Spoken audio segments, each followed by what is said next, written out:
Good morning, fellow Nigerians across the globe. It's still George Onyibe. And of course, still appealing to the conscience of our people. This morning, I want us to look at the message I still titled, 4 Things We Must Do to Ensure the Survival and the Development of all communities right here in Nigeria, and of course, the people of the South and my Eka people. There are 4 things we should do as a people if we must develop and of course survive. You see, it's just the same process. There is no alternative. But sometimes we are distracted and ignore the real deal. And only people who can keep you distracted will hinder your development and endanger your race. Look at Nigeria today as a case study. There was a time we had a president known as Goodluck Ebele Jonathan. And everybody was complaining, crying. He's a weak man. He's useless. He has destroyed Nigerian government. And everybody who cannot reason, maybe deeply, you will agree with them. Till tomorrow, some will argue blindly that Jonathan is useless. The same Jonathan they are now trying to deceive to come and rule us. If he comes back to compete, that means he's not as wise as we think. And then after 6 years, president by mistake 2 years, president by the people's mandate 4 years, and then he take a bow. We had Buhari. They were shouting, change, change, change. We thought our life would be changed for better. And then in another 8 years, some of you who condemn Goodluck were wishing that Goodluck was the president. And then we suffered this burden for 8 years. Buhari left. And we began to hear another slogan, renew hope, renew hope, renew hope. And Tinubu is here. The point is, Tinubu has spent barely 2 years. And there are people who are jumping up and down telling you coalition, coalition, coalition. Now, let me ask you, if you have the privilege to rewind the hand of time, and they ask you, Tinubu and Buhari, which one will you prefer? I'm not talking about the achievements so far. And I'm sure 99.9% of you will wish that Buhari was here. And if we ask you, Buhari and Goodluck, which one would you prefer? And I'm sure 99.9% as well will say Jonathan. And if I ask you, Jonathan and Yar'Adua, which one will you prefer? And I'm sure the same number of people will prefer Yar'Adua. And you see, it is not as if any of them have gotten it wrong or right. But we are misplacing our priority without involving these 3 major, or rather 4 major factors. But they will not allow you to focus on all these things because they have to distract you to always have their way. And I'm assuring you that if we do not open our eyes and stand on our guard, when Tinubu is done with us, in the next 2 years after he leaves office, because he's going to be there for 8 years, except nature calls on him, you will wish that Tinubu will come back, because the next person that will come here, what he will do to us, what Tinubu is doing, is a child's play. But then, these things didn't start today. Solomon was a wise man.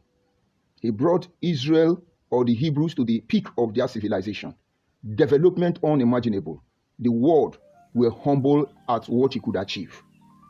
But the people were suffering, were in bondage, because there were heavy taxes on the people. A lot of things was going on, but yet there were evidence that yes, Solomon was working. And eventually when Solomon died, because they didn't want to complain against Solomon, the people have been able to articulate and know that these 4 things must be initiated. They went to Solomon's son and said, yes, your father did very well. We appreciate everything he has done. But you see, we cannot continue in the same way. This is a moment where our lives are defined. We can't continue this way. Yes, we have built armories. We have built civilization. We have done this and done that, very good. But your father tasked the people very heavily, and he didn't care. He was focusing on one thing and one thing alone. And Solomon said, give me time, let me go for advice. And he went for advice. When he returned, he did not consult the elders. He went to meet young boys like him. Some of you will not ask question. You are looking for who are the popularity, the share, the like. Don't worry.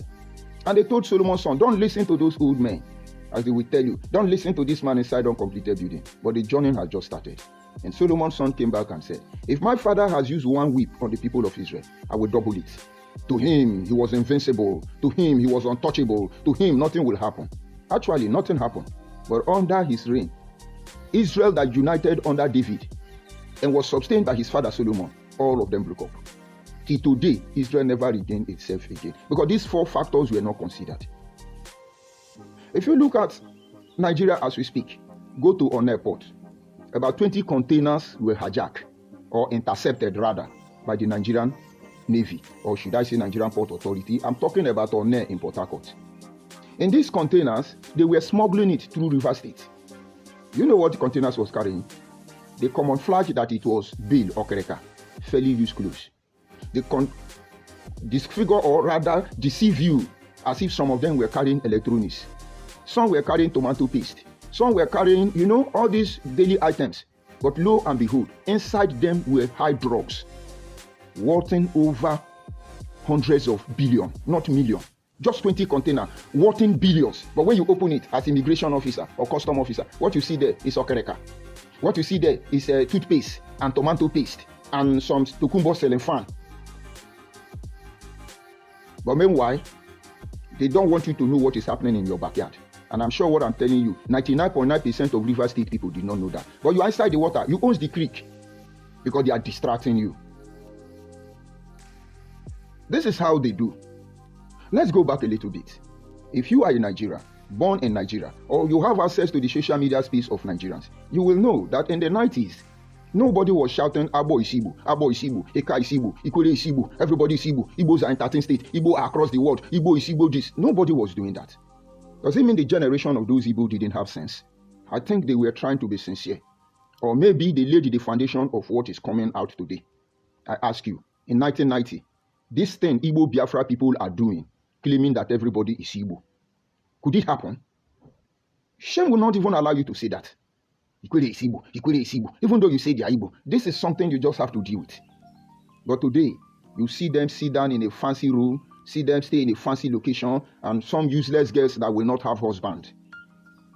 And some of those useless boys that the drug they are bringing will destroy them. And some of our own foolish people who think they are being popular by destroying the very, very, very fabric foundation of our existence. They will tell you, yes, Igbos are in 13 states, Igbos are in the this, Igbos are in the that, Igbos are in the this. Yes, Abo is Igbo land. It's a distraction. And all they think they can do is to make us start defending ourselves. We will not allow anybody to put us on a defense position. That is what they do. They commit the crime. They push you on a defense position. And the moment you continue defending yourself, you will not be able to say the truth. You will not be able to see truth. You will not be able to solve the crisis, the chaos, the trouble, the problem you are going to cause for your people. And I want you to check it. And so what is the difference between those generations and this one now, Ofonande Kanu and his group? They are trying to distract you. And so while you are busy trying to resolve all these things, without knowing these four factors, they are gaining ways. Let me ask you, as a car people, if a car people have sold 100 buildings in a car land, I'm sure you know that out of that 100 buildings we have sold, a car people did not buy 10. No, a car people bought 10. Some of you have sold your ancestral or family compound to go to diaspora, to do business. Some of you succeed, some of you did not succeed. Some of you sold your mother's grave, your father's grave, your ancestors' grave. I'm saying Abo people. Go and check those property. No Abo person. If we have sold 100, Abo people did not buy 10 out of that 100. Why? Is it because we are poor? No. Because the last time I checked, if you call 100 wealthiest Nigeria, and I'm telling you that only a car people have more than 5, only a car people. I'm not saying Anyoma. Only a car people. We have people that have money. But what are they doing with the money? Why is it that none of them can buy this property over from our people? Go to Benin, go to Port Harcourt, go to everywhere in the South. This is the true scenario. And nobody have taken time to ask a safe question. Why is it that we cannot buy our own property? Why is it that Igbo Biafra are the one buying our property? That is distraction. And so they want you to begin to think, oh, you are doing saga, and they are pushing container of drug into your community. This Igbo Biafra. Go to Onne and find out. We are doing saga. Their mind is that they are distracting us. And what they are doing is infiltrating us and damaging everything about us. Nigeria is doing saga. While you are doing saga, some people are making the country to rotten from its decay. And they come out and tell you we are Biafra. We are fighting for self-determination. We want to this one to want to go. We want to go. They are distraction. But behind that distraction, they have an agenda. You can call it conspiracy theory. When we were small, an Igbo man will probably tell you, we don't have a king. And that is the truth. It has its advantage, but it has its disadvantage. Because if they have had a king, they will not allow this stout on the road to lower their value system. But then, everywhere now, they are having king. They don't want us to see it, but they are not my concern. Oh, king of Igbo people, king of Ghana people, I want you to look at the handwriting on the wall. Ghanaians are somehow being irritated by Nigerians, a crime not all of us commit. The hatred of South Africa for Nigerians has eaten deep into their marrow. Only God will save us. I have not talked about Kenya, to mention but a few. Imagine if all African countries turn against us. It's not as if they can defeat us, but believe me, they will make the life of many of you miserable. And this thing, we don't want to stop there now. They will bring it back home. You can imagine Ghana protesting, Nigeria must go. We don't want them. If we will handle them in our own way. And some of you think it's... But if we could do that, anybody should leave Nigeria, we would have started doing it. But maybe that is what they want after all. And then I ask you, all these things we are doing, they don't used to have king. Today, they have king. They have so many upper socio-cultural groups that represent the interest of their people. These people never cared for us before now. Today, Ikole Man is the head of Ndibo. But don't let them deceive you. Because they have two Ohanes in Ndibo. They say one is original and then one is fake. So which of them? Ikole leadership, is it the fake one? Or Isi Osugoro or Isi Kongodi? Is it the original one? Don't let them deceive you. I will create a scenario with what triggers of this information. Because we were with them. We don't want to let the cat out of the bag so soon. We want to see the worst they can do. And then we will react. It's as simple as that. But then we wish nobody bad. But those of you who are responsible, we are calling you to back off. Because the end result, you will not like it. This is a new era. This is a new generation. All of us have suffered in one Nigeria. And so when we see evil, we can't see it anymore. Look at Tinubu government. He's going to tax all of us till there is nothing to tax again. Who is going to speak against it? When after Tinubu, the next president may end up owing our life.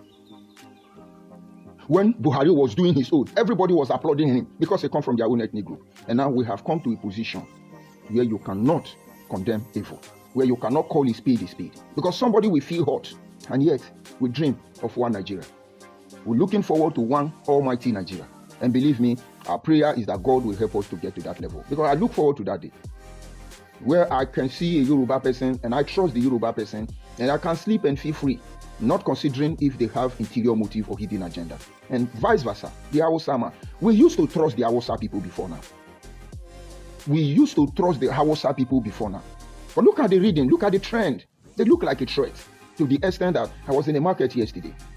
And one Hausa man was selling all these earrings, perfume, all these women property, I should call it.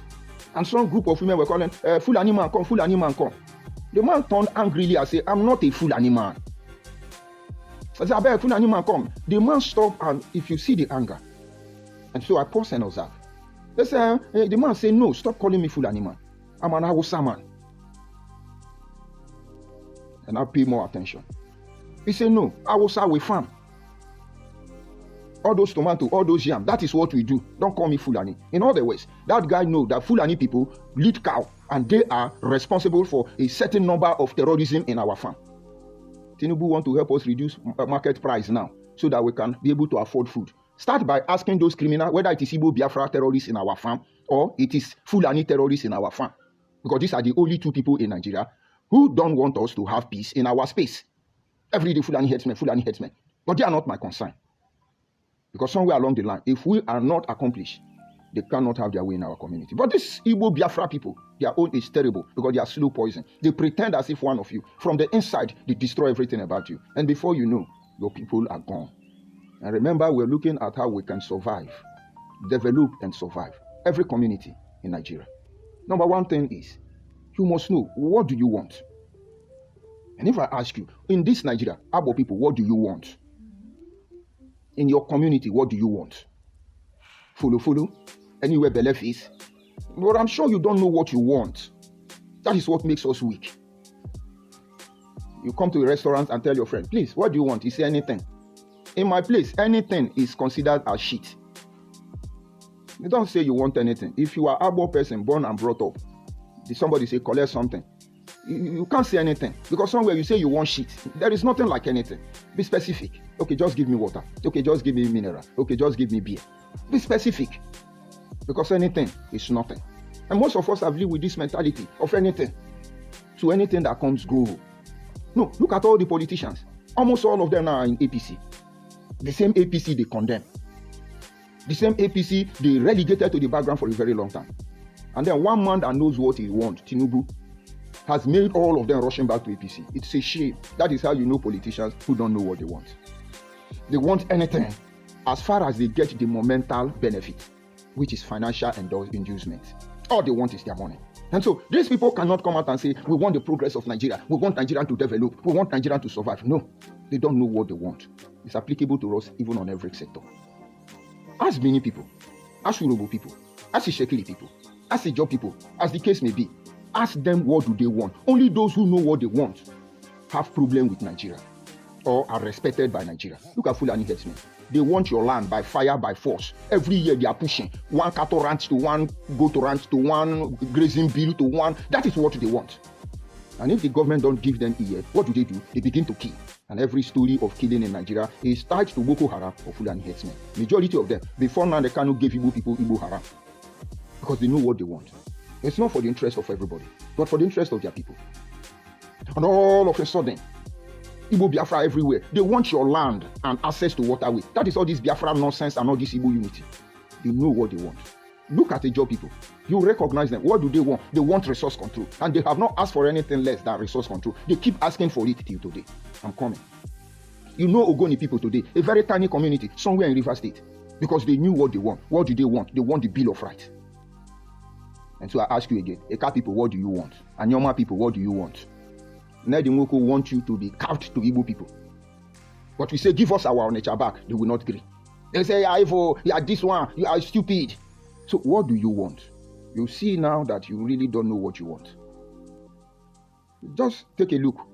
All the roads in Nigeria, I should say, under the leadership of Ibrahim Babangida, he constructed from River Niger down to Eastern Bypass in Benin City. Outside this road, from River Niger to Ukada town, whether you follow through the old road or War Road or all of them are dilapidated. I'm talking about Delta State now. Forget about the one Ibori and Uduanga did on their own end. Do we have road? Do we have anything? And that project by Babangida is almost gone. Today, are they rebuilding the road? They will come and speak big English and talk rubbish. But why are they having their way? Because the people don't know what they want. You see, about 3 years ago, we started campaigning. How come the entire Anyoma land, we don't have flyover? The whole Anyoma from Osimili to Ndokwa to Anyocha to Eka. 3 years ago, we started campaigning, or 4 years ago. Today, we now have one flyover in Kuka Asaba. And then, boom, they want to do another one now in Urumi Junction, Agbo. It's a shame. Agbo that has been there, even before there was a community known as Asaba. It's a shame. Agbo that could predate Urubuani Shekiri. It's a shame. If you like, get angry, but I'm telling you the truth.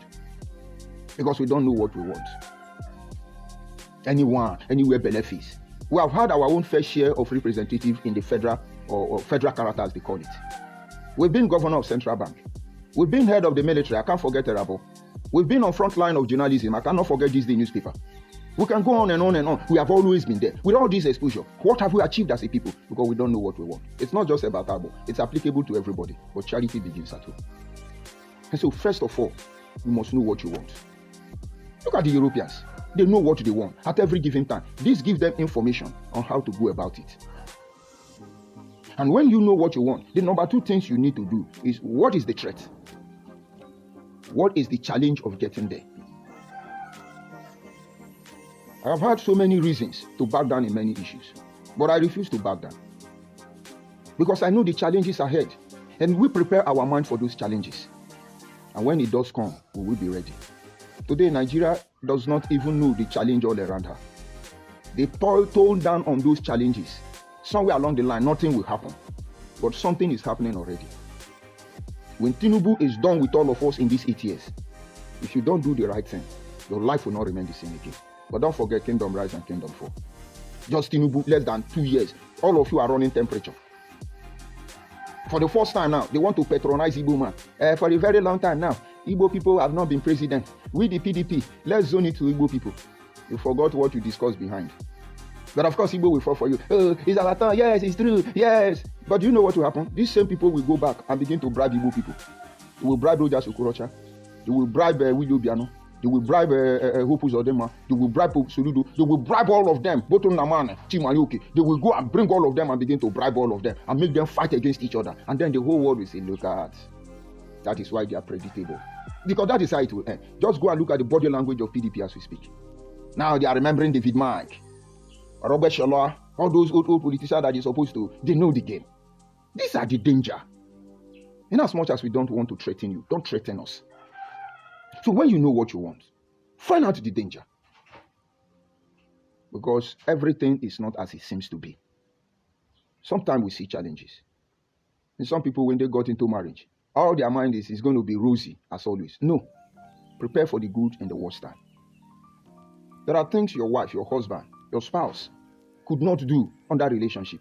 You see, the moment you married, my dear, be ready for the unexpected. Those are some challenges.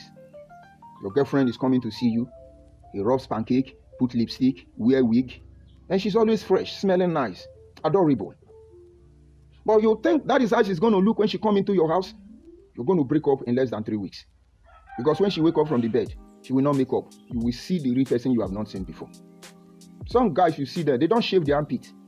When they remember, let me go and see my babe, they spray. So when you are getting married, understand that you've not even known that man. And not until you prepare your mind for the challenges, you're not going anywhere. And today, that is why many ethnic groups, maybe they know what they want. They are not ready for the challenge. Ned Nwoko, for instance, knows what he wants. He wants a normal state creation. And I want a normal state creation. But now, this challenge came. Igbo people have never supported us since we started fighting for a normal state creation. But what we did not understand or envisage is that in a time like this, when one of our own supposedly stand up and say, we want a normal creation under the floor of the Senate, it was sponsored by Igbo people. Now, they rejoice for the creation of the state we long for more than us. Could it be a sabotage? Or could it be another interior motive to destroy us from in out? So Ned Nwoko knows what we want, but he's not ready for the challenge. Now the challenge has come. Instead of him to retrace his steps and listen to his people, he feels he's a senator, he can do and undo. That power that is shaking all of you. One day you will become so relevant. You will run from pole to pole, looking for who to even give you attention. You will not see them. Look at my brother Emefiele. I hardly see about people talk about him. I hardly see people on social media talking about him. Is he such a bad man? He knew what he wanted. But he did not count on these days. The only people who stood by him now is those who go behind and say, bro, job is strong. We have talked to the state Supreme Court judge. Yes, we want to see the Senate president. Yeah, we are making effort. Don't worry. That is where it will end. People who sympathize you don't mean they trust you. They don't mean they love you. They don't mean they are with you. And so every ethnic group today, whatever you are doing, we know you know what you want. But what if it did not come the way you were expecting? And the number 3 thing. That is why you have a backup plan. Look at the body language of India, Russia, and China, among other countries in recent time. You see, these people don't actually want to be world power. Because if they want to, they would have run on the offense. Russia has what it takes to disorganize everybody. Let another world war start. But that is not what they want. I can assure you that. China and Japan has what it takes to disorganize this world. Let another world war start. That is not what they want. Excluding India. But you see, what they really want, they don't want America to boost everybody inside their pocket. Because under Donald Trump, we see the level of arrogancy unimaginable. But believe me, I love Donald Trump as a person. But he has crossed his boundary. He now makes other people to develop defense mechanism. And so what you see happen there, we're sending a direct signal to them that anyhow you want them, we are waiting. And so India, Russia, China, North Korea or South Korea or any country that were there, they knew what they want to send a signal and to prepare when it happens. Donald Trump can declare the whole American state as a defense state, war state. It will not change anything. And so you see they are ready. And any country today miscalculate and display arrogancy on a global stage, that country may never rise again. Mark my word. But why did I bring it up? In as much as you know what you want, understand that this thing you want can be antagonized. America want to be world power. People can resist it. Be your world power in your territory, in your space. Because some of these people, SSEs, is getting out of hand. And so the second thing I pointed out is, what if it didn't work out? You think we are here to tell you we are not Igbo or we are not Igbo? You think we are here to disassociate completely from the creation of a normal state and giving it to the Southeast? Do we have the power to stop it? Do we even know the people involved? But we know we want Anyoma. And we also know we don't want Anyoma given to the Southeast. And we also know that somewhere along the line, we could have no say. If Tinubu can suspend the People's Mandate sent for Fubara for some reasons and bring in somebody from another state to rule, go and look at how much they are stealing and saying they are projecting. 1 billion naira housing. This one. If you are benefiting from it as Rivers man, you can hate me. In less than 2 weeks, he may leave office in another less than 2 weeks. He's spending billions. We know the game. And so anybody can do anything. You can even announce and say, Fubara, you will not come back. You will not do anything. But you can do anything. But if you had not developed defense mechanism for what is to come, how will you survive? How will you sustain the development you have already? And so we wake up one day, you hear it on the national daily. Dan, dan, dan, dan, dan. Anyoma State has been thereby created, and we give it to the Southeast. The first president being Senator Ned Nwoko. Are we going to fight war? No. But what we are going to do, we have started it already. It may not materialize immediately, but we have started it already. It has started already. And so don't think we have the power to say don't do what you are doing. We don't want it because we know what we want. But we also know you could be able to oppress us. But wait for it. Don't worry. I take Anyoma creation to Igbo people. He say, go, Anyoma creation, be deceiving yourself. You think we are dumb? You think we are stupid? You think we are naive or ignorant? You think we don't know what we want? You think we have not prepared our mind to live if we don't have it? This is what makes us complete. Number 3, if you know what you want, and then you know you may not have it, the next thing you need to do is to organize yourself. I remember when we were doing Biafra agitation, Buhari did not talk to us at the first stage. And the first time he talked about the issue of Biafra, he was saying that the people are not organized. Let them organize themselves, and then maybe meet some of their politicians, and then we can begin to listen to them. Buhari, you thought he's an illiterate. Buhari, you said he didn't finish secondary school. Buhari, you say he can't speak English. Buhari, you say he's anything. Knew that you are not organized. Look at Fulani, one of the smallest tribes supposedly in Nigeria. They have held all of you majority on your heels. They organize themselves. Look at the Yorubas. They organize themselves. And of course, I would say the Igbo. Every one of us are organized. But it depends on the level and its magnitude. Let's use IPOB as a case study. We were not organized. Because every system was actually built to empower one idiot, Colonel Nnamdi Kanu. So he controls security, he controls tradition, he controls everything. He is did you hear that? Supreme leader. Supreme leader. When they say you are the superintendent of police, do you know what it means? You look at the military, for instance, there is the naval, the air force, and the artillery. And they have one man that controls all of them. Do you know what it means? That is what Nnamdi Kanu is. But even though one man controls these 3 arms of the artillery, he is supposed to supervise. Let the naval officer, admiral, or how they call him, let him mind the duty post. Do the water business. Let the one in charge of the air force, let him do the air business. And let the one in charge of the land, let him do the land business. And then he acts as a check. Because he's not omnipresent. He can't be everywhere at the same time. But he will require trustees, loyalties to help him pull it out. Organize yourself. Look at the Eka people. Look at Anyoma people. Since we noticed this conspiracy against our people, what have we achieved? Some think it's about the saga. It ends on Facebook. But what happened out here? None of them wrote to me. He said, the time we give you, one Igbo man wrote to me, the time we give you is almost coming up. We will soon kill you. I look at them and I laugh. You see, this matter will enter. Let's get one information that any of our people is scratched because of this matter. We shall know how many will cross that river Niger and go to Anambra. We shall know. And I know get sense. But do I blame you? And so where are the Eka people? Where are the Anyoma people?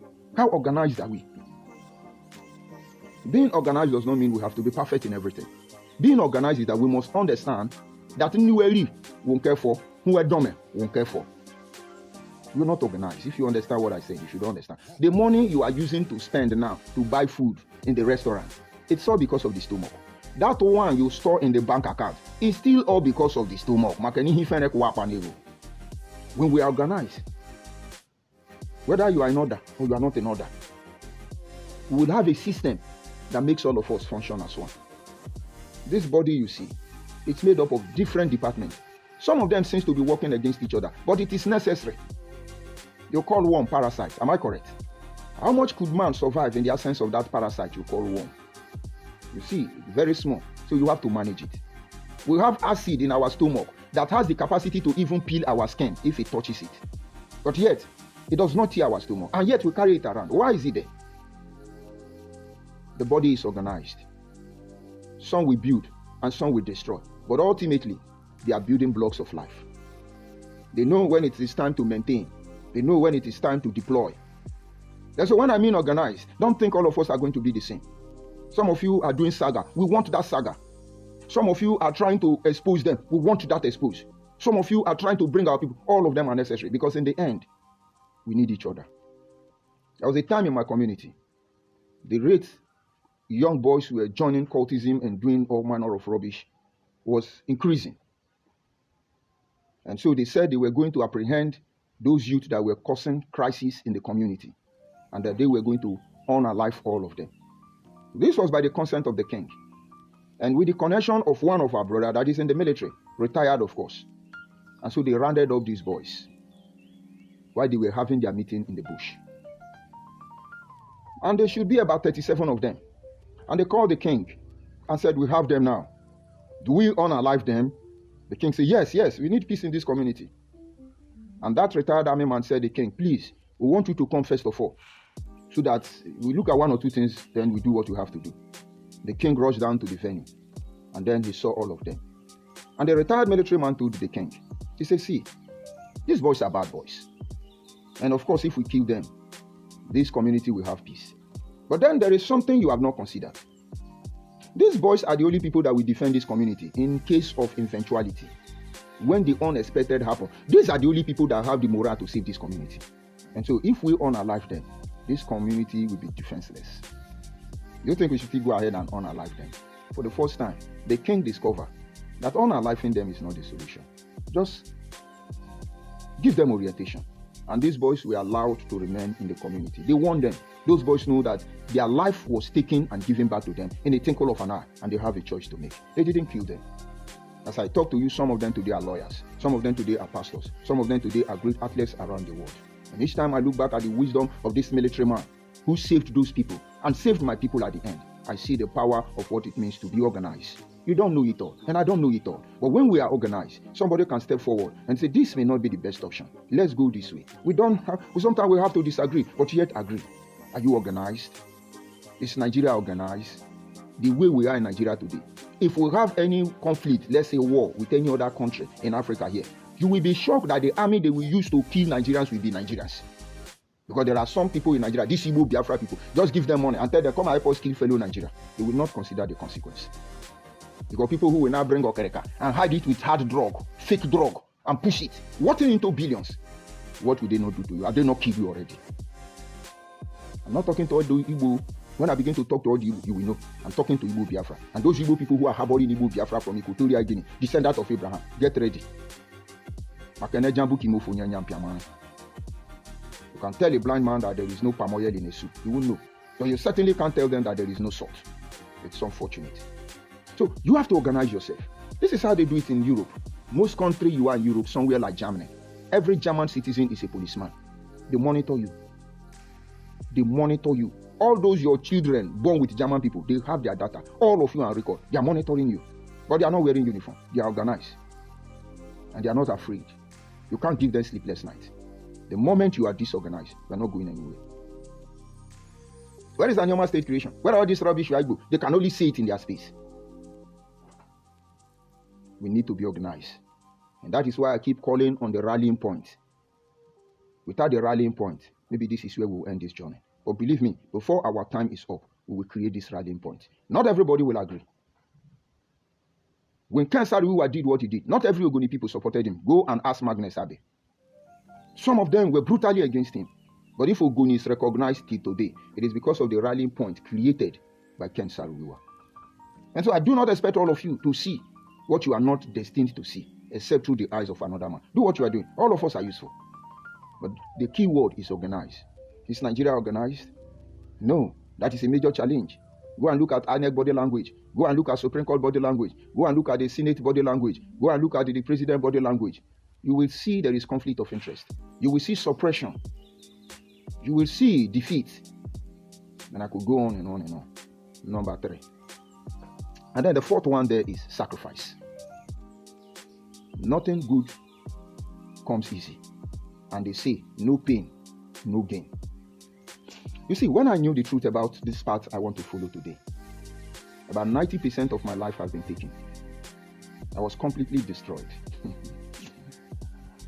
The only space or only thing I could do was just to hang myself. And that is exactly what they wanted from me. But I didn't give this life to myself. And I will not take it. And so, I'm not ready to die yet. But I knew there has to be a comeback. And a journey of 100 kilometers starts with a step. First of all, I have to make the sacrifice. I have to humble myself. I have lived for almost 17 years of my life. I never trekked even 100 feet. If it were possible for me to drive my car inside my room, I would do that. Imagine a community where you live for 11 years. They don't recognize you except your car. Today, I trek like, what do I call trekker? I knew this will come. It's a sacrifice. I couldn't buy data to come online. And so in those days, when I'm talking and I have 3 MB, we want to finish, we will cut off. I say, oh, they are Facebook, oh, they are attacking me. My brother, I don't want to tell you, say I don't get data. You know, she said, I know they attack me. Now I get data. Now you know. So a lot of things happened. These are the sacrifices we have to make. If I can't buy data, could I feed? Was it that I'm lazy? I cannot make my own money? I know how many people I have used my money. From Visa to PTA to Vaseline to everything, to and fro across the globe. And then all of a sudden, because of Igbo Biafra, that was the sacrifice. And gradually, I will come back on my feet. But that will not stop me from doing what I have to do. There was a time, the few friends I have around Biafra circle, who are not compromised, they started avoiding me. They organized themselves and say, we'll not give this guy a recharge card again. It's insulting Igbo people. All of them pulled back. There was one of them, he used to come on my platform to insult me. She said recharge card. She's in Enugu. They all know the truth. They know my position. If I don't have money because I must come on air, I will tell the girl, please send me a recharge card. I hold that girl recharge card of about 5,000 naira credit, but I come online every day. I don't beg anybody money. That is the sacrifice. The day that girl dragged me that money, I didn't have the money to pay. She told everybody that know me. She's Igbo girl. But God being faithful, another Igbo man called me and said, this girl told me you are owing her. But don't worry, I will pay that money. I said, who am I to say Igbo people are bad? But it was time, sacrifice. And so everything we are trying to do in order for us to develop and to survive, know that there will be sacrifice. Now take Nigeria as a case study. How many people are ready to sacrifice for Nigeria? We want a beautiful nation. They are deceiving themselves. Nobody is ready to sacrifice for Nigeria. Let's assume a president will come in and declare his assets and say, this is my this one, mortgage it and leave it.